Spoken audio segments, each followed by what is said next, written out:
David Licauco, matagal na nga ba nakamove on kay Barbie? Panoorin natin. Alin dun? Na parang with Khalil, siya yung pinakamatinong leading man sa love team.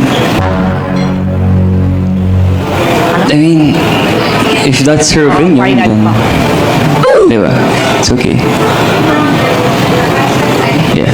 If that's your opinion, it's okay. Nga pala guys, naghahanap ka rin ba ng polo shirt na may pagka-olive green kagaya nung kay David? Hinanap ko na rin yan. And nilink ko na sa baba.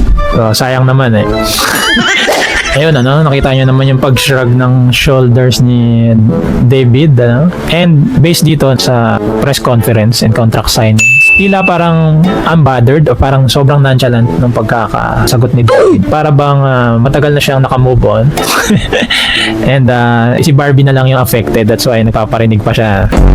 Ko lang to, assumption ko lang. Before pa mag-comment si Barbie tungkol sa pagiging matinong leading man ni Khalil, siguro matagal na silang may falling out. Daddy, chill. Pero ano bang comments ng netizen? Tingnan nga natin. I love Barbie F.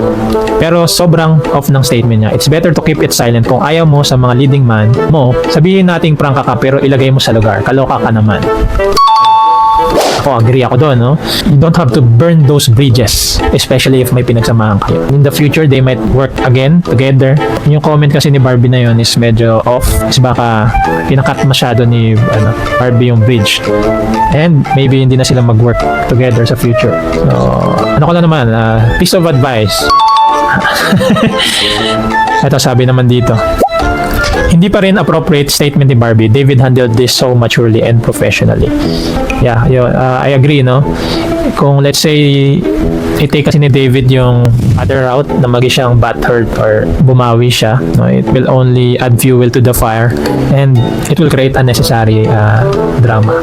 If I were David, yun yung best way na i-reflect or sagutin yung tanong, no? Nung nagtanong sa press conference. Agree ba kayo guys? Tingin nyo ba sa future, no?